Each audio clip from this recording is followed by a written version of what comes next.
Hello students, I am your English teacher and I am going to teach you today 4th unit prose The Summit written by Edmund Hillary. About the author, his full name Sir Edmund Percival Hillary. He was a New Zealand mountaineer, explorer and philanthropist. He was born on 29th May 1953. He became interested in mountaineering while in secondary school.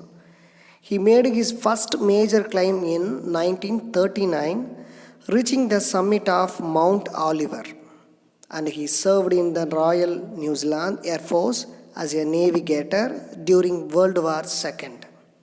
Hillary and Sherpa mountaineer Tenzing Norgay became the first climbers confirmed to have reached the summit of Mount Everest.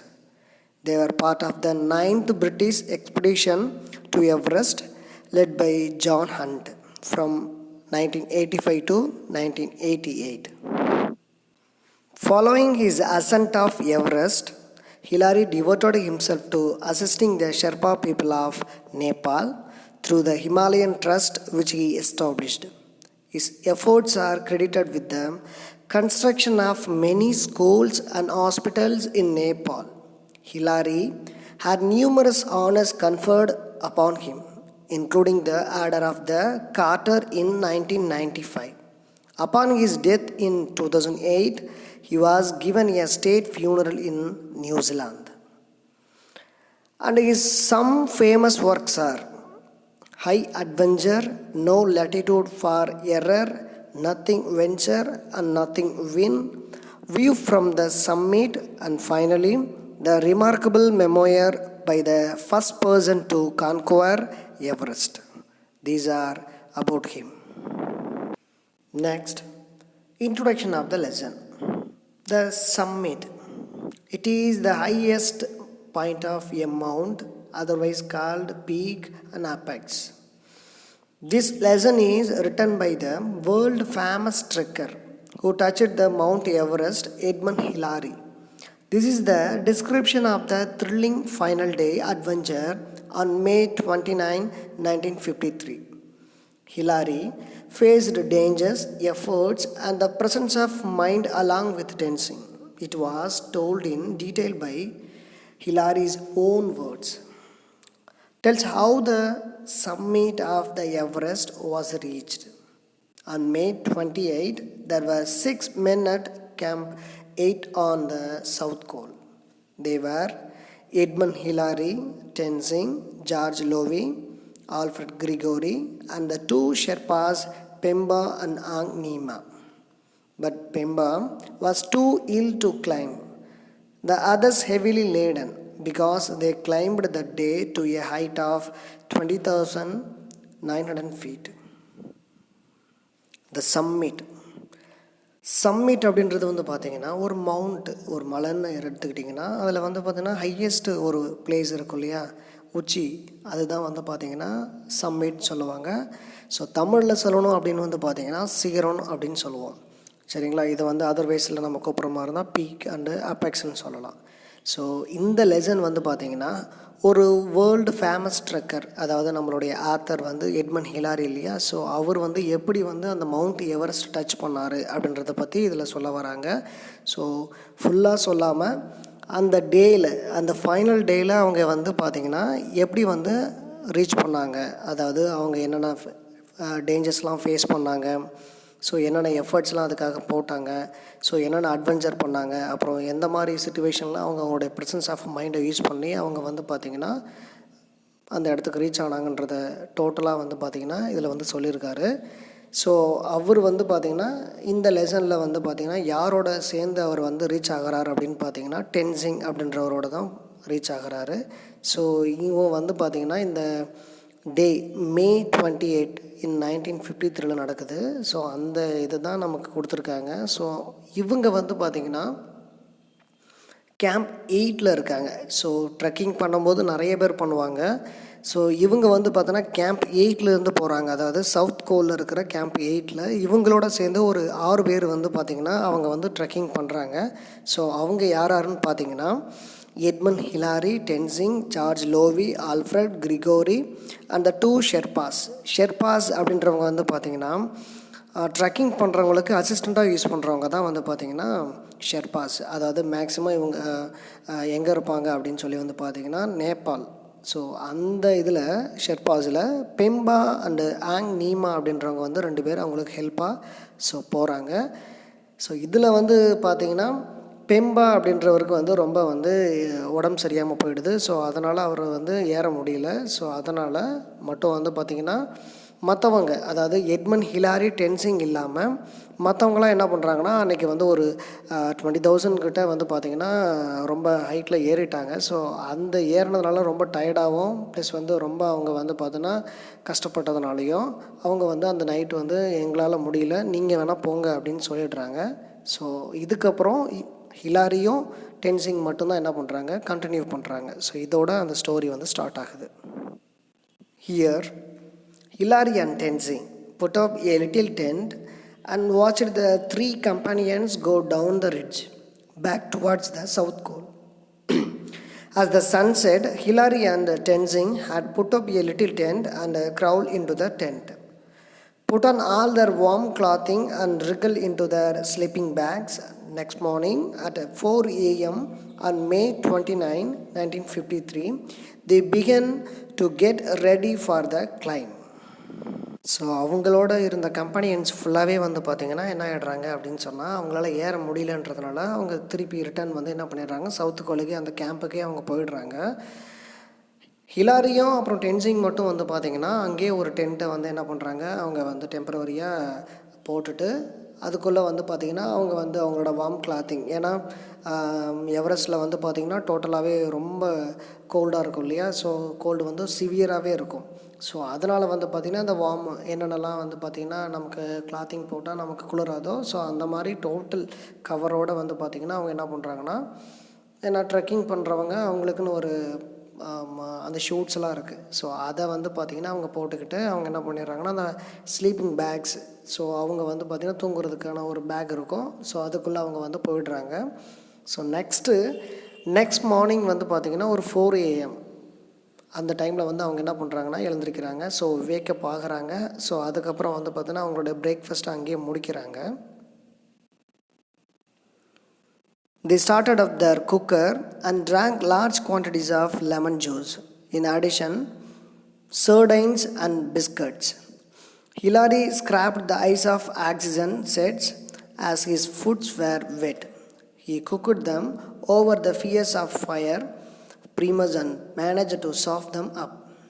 They fortified their clothing with windproof and they pulled the 3 pairs of gloves, silk, woolen and windproof on their hands. At 6:30 a.m. they hauled their oxygen gear on their backs, inhaling deep breaths of oxygen. They got ready to climb. So இப்போ வந்து அவங்களோட morning பிரேக்ஃபாஸ்ட்டை வந்து அவங்க பண்ணுறாங்க, அதாவது சார்டைன்ஸ் and biscuits. So இது வந்து நார்மலாக வந்து பார்த்திங்கன்னா அவங்க வந்து ட்ராவல் பண்ணும்போது அவங்களோட பேக்லேயே வந்து பார்த்திங்கன்னா அவங்களுக்கு தேவையான சஃபிஷியன்ட் ஃபுட்டு என்னென்ன தேவையோ எல்லாத்தையும் வந்து ஒரு பேக் பண்ணி எடுத்துகிட்டு தான் போவாங்க. அப்போ வந்து பார்த்திங்கன்னா இவங்க வந்து மார்னிங்லேயே வந்து என்ன பண்ணுறாங்க, லெமன் ஜூஸ் ப்ரிப்பேர் பண்ணி, ஸோ அதோடு சேர்ந்து சார்டைன்ஸ், அதாவது பார்த்திங்கன்னா இங்கே நம்ம பார்க்குறோம் இல்லையா அந்த ஃபிஷ்ஷு, அதுதான் சார்டைன்ஸ்னு சொல்லுவாங்க, அதோடு சேர்ந்து பிஸ்கெட்ஸ் வந்து என்ன பண்ணுறாங்க அவங்க சாப்பிட்டுட்டு அவங்க வந்து ரெடி ஆகுறாங்க. நெக்ஸ்ட்டு ஆக்சிஜன் செட்டு வந்து அவங்க என்ன பண்ணிக்கிறாங்க, ரெடி பண்ணிக்கிறாங்க. ஏன்னா எல்லா இடத்துலையும் அவங்களுக்கு சஃபிஷியன்ட் ஏர் கிடைக்காது அப்படின்றதுனால, ஏன்னா ப்ரீத்திங் ப்ராப்ளம் வரும் அப்படின்றதுக்காக வந்து பார்த்திங்கன்னா ஆக்சிஜன் செட்டையும் அவங்க என்ன பண்ணிக்கிறாங்க அதோடு சேர்த்து எடுத்துக்கிறாங்க.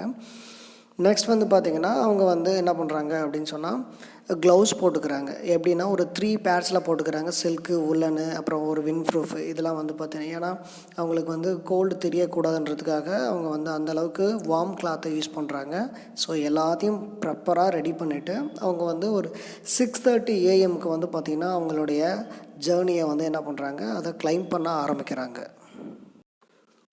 From the altitude of 28,000 feet, the ridge narrowed to a knife ridge. Hillary's feet were now warm, so he took the lead. The snow was dangerously soft. The deep, soft snow supported Hillary's weight. Sometimes it gave way, pulling him down by 3 to 4 feet. The brittleness of the ice frightened Hilary a little. He asked the advice of Tenzing if they could continue the climb or abort. Tenzing said, "As you please." Curiously, Hilary decided to continue. So இப்போ வந்து பார்த்திங்கன்னா 28,000 ஃபீட்டில் வந்து இருக்கிறாங்க. டவுனில் இருந்து 28,000 ஃபீட்டில் வந்து அவங்க இருக்கிறாங்க. ஸோ அங்கே இருந்துக்கிட்டு அவங்களுடைய வந்து அந்த எண்ட் ஆஃப் மவுண்ட்டோட எட்ஜ் இருக்கு இல்லையா, அதை பார்க்குறாங்க. அது வந்து பார்த்திங்கன்னா ரொம்ப ஷார்ப்பாக சின்னதாக அவங்களுக்கு வந்து பார்த்திங்கன்னா ஒரு நைஃபோட எட்ஜை பார்க்குற மாதிரியே இருக்குது அவங்களுக்கு. ஸோ அது மட்டும் இல்லாமல் ஹிலாரி வந்து இப்போ கொஞ்சம் ஆக்டிவாக இருக்கிறதுனால, ஸோ வார்மாக இருக்கிறதுனால அவர் வந்து என்ன பண்ணுறாரு, ரொம்ப வேகமாக நடக்க ஆரம்பிக்கிறாரு டென்சிங்கை விட முன்னாடி. அது மட்டும் இல்லாமல் வந்து பார்த்திங்கன்னா சில நடக்கும்போது வந்து பார்த்திங்கன்னா ஸ்னோஸ் வந்து பார்த்திங்கன்னா அவருக்கு வந்து ரொம்ப சாஃப்டாக இருக்குது, சிலது வந்து ஸ்ட்ராங்காக இருக்குது. ஸோ சாஃப்டாக இருக்கிற இடத்துல வச்சா நம்ம வந்து வழுக்கி விழுந்துருவோம், இல்லைனா உள்ளார போயிடுவோம். அப்படின்றதுனால பார்த்து அவர் வந்து என்ன பண்ணிட்டுருக்காரு, வச்சிட்ருக்காரு ஒவ்வொரு ஸ்டெப்பையுமே. ஸோ சிலது வந்து பார்த்திங்கன்னா அவர் வந்து ரொம்ப வந்து என்ன ஆகிடுதுன்னா இழுத்துட்டு போயிடுது. ஒரு 3 to 4 ஃபீட் வந்து பார்த்தோன்னா கால் வச்ச உடனே அப்படியே வழுக்கிக்கிட்டு அவரை வந்து கொண்டு போயிடுறதுனால, ஸோ கஷ்டப்பட்டு அவர் என்ன பண்ணுறாரு, பயந்துக்கிட்டே வந்து என்ன பண்ணுறாருன்னா ஒவ்வொரு ஸ்டெப்பும் எடுத்து வச்சுட்டே இருக்கார். ஸோ இந்த மாதிரி டைமில் வந்து பார்த்தோன்னா என்ன பண்ணுறாரு, நம்ம கண்டினியூ பண்ணலாமா வேணாமா, இல்லை இதோட முடிச்சிக்கலாமா அப்படின்னு சொல்லி டென்சிங்கை பார்த்து கேட்குறாரு. ஸோ டென்சிங் சொல்கிறாரு, உங்கள் இஷ்டம், ஸோ நீங்கள் என்ன சொல்கிறீங்களோ அது போல் நம்ம பண்ணலாம் அப்படின்னு சொல்கிறாரு. ஆனால் ஹிலாரி வந்து அதோட முடிச்சிக்காமல் என்ன பண்ணுறாரு, கண்டினியூ பண்ணுறாரு. They trudged a few hundred feet and reached a tiny hollow. As if to reward their persistence, they found 2 oxygen bottles filled to their capacity. Hilary hoped that they would sustain them till they returned to their base camp. They came across firmer ice. This increased their hope of success as one of the oxygen bottles had been exhausted. Their load was reduced by half. Hilary felt a sense of freedom and well-being. So அதுக்கப்புறம் வந்து பார்த்திங்கன்னா அவர் வந்து continue பண்ணதுக்கப்புறம் ரொம்ப கஷ்டப்பட்டு என்ன பண்ணுறாங்கன்னா ஒரு 100 ஃபீட் வந்து என்ன பண்ணிடுறாங்க, மூவ் பண்ணிடுறாங்க அந்த இடத்துல இருந்து கஷ்டப்பட்டு. அப்போ வந்து பார்த்திங்கன்னா ஒரு டைனி ஹாலோ அங்கே இருக்குது, ஒரு சின்ன வெற்றிடமான ஒரு பிளேஸ் வந்து இருக்குதுன்னு வந்து பார்த்திங்கன்னா அந்த இடத்துல வந்து பார்த்திங்கன்னா அவங்க போன உடனே அங்கே ஒரு 2 ஆக்சிஜன் பாட்டில்ஸ் வந்து என்ன பண்ணுறாங்க, அவங்க பார்க்குறாங்க. அது வந்து பார்த்தோன்னா ஃபில்லாகவே இருக்குது, ஆக்சிஜன் எந்த இதுவும் காலியாகாமல் ஃபில்லாக இருக்குது. ஸோ அதை பார்த்தோன்னே இன்னும் அவங்களுக்கு வந்து ரொம்ப சந்தோஷமாகிடுது. ஏன் அப்படின்னு சொன்னால், ஸோ அந்த ஆக்சிஜன் பாட்டில் வந்து பார்த்தோன்னா ஹிலாரி சொல்கிறாரு, நமக்கு வந்து திருப்பி கேம்புக்கு போகிற வரைக்கும் அது வந்து பார்த்திங்கன்னா நமக்கு வந்து யூஸ்ஃபுல்லாக இருக்கும் அப்படின்னு சொல்லி அவர் சொல்கிறாரு. ஸோ அதுக்கப்புறம் வந்து பார்த்திங்கன்னா ரொம்ப கஷ்டப்பட்டு ஒரு 400 ஃபீட்டை வந்து என்ன பண்ணுறாங்கன்னா அவங்க வந்து தாண்டி வராங்க. ஸோ அந்த 400 ஃபீட்டை தாண்டி வரும்போது ஒரு பெரிய ஃபர்மர் ஐஸ், அதாவது பனிக்கட்டி பாறையை வந்து என்ன பண்ணுறாங்கன்னா கடந்து வரும்போது அவங்களுக்கு ஒரு ஹோப் கிடைக்கிது. என்ன ஹோப் கிடைக்கிது அப்படின்னா, நம்ம பாதி தூரம் வந்துட்டோம், இன்னும் கொஞ்சம் தூரம் தான் இருக்குது அப்படின்ற ஒரு நம்பிக்கை அவங்களுக்கு வந்து பார்த்தோன்னா அந்த இடத்துல வருது. நம்ம கண்டிப்பாக சக்ஸஸ் ஆகுவோம் அப்படின்ற ஒரு நம்பிக்கை வருது. ஸோ அதே டைமில் வந்து பார்த்திங்கன்னா அவங்க யூஸ் பண்ணிகிட்டு இருந்த அந்த ஆக்சிஜன் பாட்டிலில் ஒன்று வந்து பார்த்திங்கன்னா குறைஞ்சது, அதாவது எக்ஸாஸ்டட் ஆகிடுது. ஸோ எக்ஸாஸ்ட் ஆன பாட்டில் வந்து பார்த்தோன்னா ஆனதுனால அவங்களுக்கு வந்து பார்த்தோன்னா ரொம்ப வெயிட் தூக்கிட்டு போயிட்டு இருந்தாங்க இல்லையா, ஸோ அந்த வெயிட்டில் வந்து கொஞ்சம் குறைஞ்ச மாதிரி ரொம்ப ஃப்ரீடமாக என்ன பண்ணுறாரு, அவர் வந்து ஃபீல் பண்ணுறாரு. As Hilary's ice axe bit into the first steep slope of the ridge, his high hopes were realized. The snow was crystalline and firm. 2 to 3 blows of ice axe could get them a step large enough for their high altitude boots. A firm thrust of ice axe would sink it halfway up the shaft, giving a solid and comfortable belay again the mountaineers to move on. Hilary would cut a 40-foot line of steps. Tenzing would belay Hilary while he worked. Hilary and Tenzing changed their roles, supporting one to another. அவங்க வந்து பார்த்திங்கன்னா ரொம்ப continue ஆகிட்டே பண்ணிகிட்டே இருக்காங்க. அந்த அவங்களோட ice aux வச்சு அவங்களுடைய ரிட்ஜை வந்து என்ன பண்ணிகிட்டே இருக்காங்க, கொஞ்சம் கொஞ்சமாக அவங்க என்ன பண்ணிட்டுருக்காங்க, பாதையை உருவாக்கிட்டே இருக்காங்க. ஸோ அப்படி பாதையை உருவாக்கிட்டே இருக்கும்போது வந்து பார்த்திங்கன்னா திடீர்னு ஒரு பெரிய ஒரு ஐஸ் ஆக்ஸ் வச்சு என்ன பண்ணுறாருன்னா ஒரு ஃபார்மை வந்து வெட்டுறாரு, ஐஸ் ஃபார்மை. அப்போ வெட்டும்போது வந்து பார்த்திங்கன்னா அந்த பனிக்கட்டி வந்து பார்த்தோன்னா அப்படியே வந்து வெட்டுறதுக்கப்புறம் ஒரு பெரிய பாதையை வந்து எட்ஜை வந்து காமிக்குது. ஸோ என்னென்னா வந்து பார்த்திங்கன்னா அந்த வயரோடைய லெட்ஜ். அது லெட்ஜின்றது வந்து பார்த்திங்கன்னா அந்த மலையோட எட்ஜை தான் சொல்லுவாங்க, சரிங்களா. ஸோ அந்த எட்ஜை வந்து அவர் வந்து பார்க்குறாங்க. ஸோ பார்த்ததுக்கப்புறம் அவருக்கு வந்து என்ன ஆகுதுன்னா ஒரு நம்பிக்கை வருது. ஸோ இவ்வளோ தூரம் நம்ம வந்துட்டோம், இன்னும் கொஞ்சம் தூரம் தான் இருக்கும் அப்படின்ற ஒரு நம்பிக்கை வருது.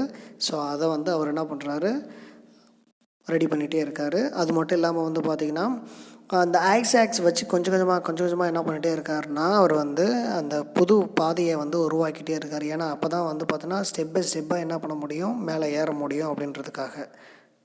ஒரு பெரிய பாறையை உடச்சதுக்கப்புறம் வந்து பார்த்திங்கன்னா அவங்களுக்கு ஒரு பெரிய வழி கிடச்சிருது. ஸோ அங்கே வந்து ஒரு கம்ஃபர்டபுளாக அவங்களால பிலே பண்ண முடியும். இந்த பிலே அப்படின்றது வந்து பார்த்திங்கன்னா இந்த பிக்சரில் பார்க்குறீங்க இல்லையா, ஸோ இதுதான் பிலேன்னு சொல்லுவாங்க. இன்கேஸ் மவுண்டனைஸ் பண்ணுறவங்க வந்து பார்த்திங்கன்னா எப்பயுமே இதை யூஸ் பண்ணுவாங்க. இதில் யாராவது ஒருத்தவங்க வந்து மிஸ் ஆனாலுமே வந்து பார்த்திங்கன்னா அவங்களோட இந்த இடுப்பில் கட்டி வச்சுருப்பாங்க. அப்போ ஏதாவது மிஸ் ஆகும்போது வந்து பார்த்திங்கன்னா மற்றவங்க வந்து அவங்கள வந்து கம்ஃபர்டபுளாக வந்து என்ன பண்ண முடியும், அதுலேருந்து சேவ் பண்ண முடியும் அப்படின்றதுக்காக இந்த பிலேயிங் பண்ணுவாங்க. ஸோ அந்த பிலேயிங் வந்து பண்ணுற அளவுக்கு இவங்களுக்கு கம்ஃபர்டபுளாக அந்த பொசிஷன் அமைஞ்சிருது.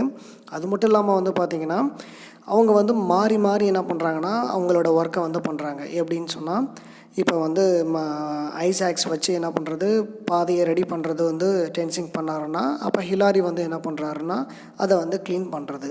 ஸோ இந்த மாதிரி மாறி மாறி என்ன பண்ணுறாங்கன்னா ஒருத்தவங்க வந்து சப்போர்ட் பண்ணிக்கிட்டு அந்த ரிட்ஜை வந்து என்ன பண்ணுறாங்க, அவங்க வந்து மேக் பண்ணிகிட்டே இருக்காங்க.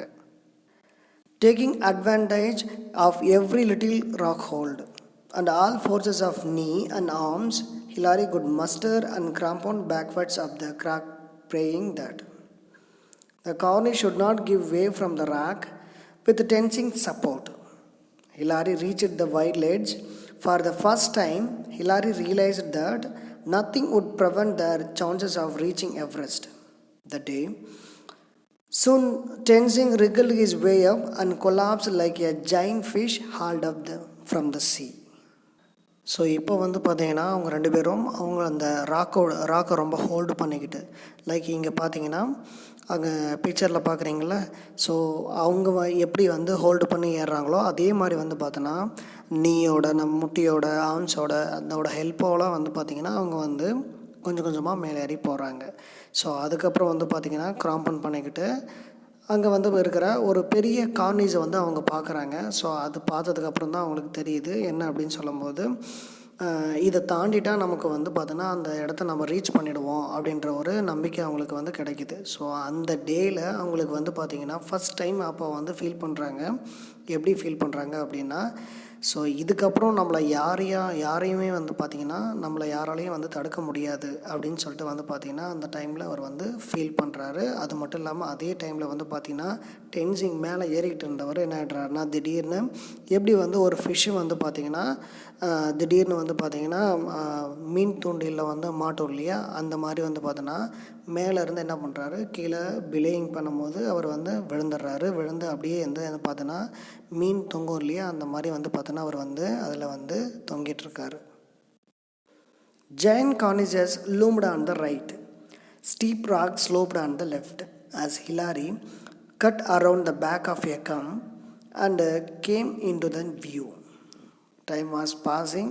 Ridge seemed to have no end at all. So இப்போ வந்து பார்த்திங்கன்னா டென்சிங் கீழே விழுந்துடுறாரு இல்லையா, ஸோ அவர் வந்து பார்த்தோன்னா ஹிலாரி வந்து ஹெல்ப் பண்ணி அவரை வந்து சேவ் பண்ணுறாரு. சேவ் பண்ணதுக்கப்புறம் அவங்க என்ன பண்ணுறாங்கன்னா மறுபடியும் அவங்க கிளைம்பிங் பண்ண ஸ்டார்ட் பண்ணுறாங்க. ஸோ ஸ்டார்ட் பண்ணி போய்கிட்டே இருக்கும்போது வந்து பார்த்திங்கன்னா ஒரு கார்னிசஸ்லாம் அதிகமாக இருக்கிற ஒரு பிளேஸுக்கு வராங்க. கார்னிசஸ்னால் பனிப்பாறைகள். ஸோ அது வந்து பார்த்திங்கன்னா இங்கே அதிகமாக அவங்களுக்கு வந்து தெரியுது. அதில் வந்து பார்த்திங்கன்னா அவங்களோட ரைட் சைடு பார்த்தா எல்லாமே பெருசாக இருக்குது. ஜெயிண்ட் அது ஒரு ஜெயிண்ட் மாதிரி இருக்குது. இன்னொன்று வந்து லெஃப்ட் சைடு பார்த்திங்கன்னா உங்களுக்கு வந்து ஒரு ஸ்டீப் ராக் ஸ்லோப்னு சொல்லுவாங்க. அதாவது செங்குத்து பாறையை எல்லாமே வெர்டிக்கல் ஷேப்பில் இருக்கிற பாறையாக அவங்களுக்கு வந்து தெரியுது.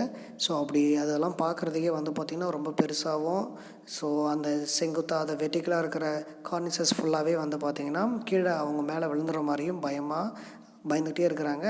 ஸோ அதுக்கப்புறம் வந்து பார்த்திங்கன்னா அவங்க கொஞ்சம் கொஞ்சமாக நடந்து போய்கிட்டே இருக்காங்க அவங்களோட ரிட்ஜை வந்து அவங்க வந்து மேக் பண்ணிக்கிட்டு.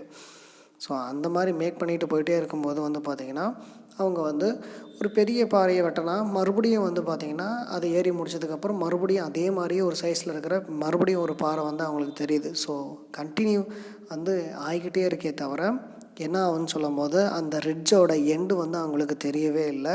டைம் வந்து பார்த்தோன்னா அவங்களுக்கு போய்க்கிட்டே இருக்குது.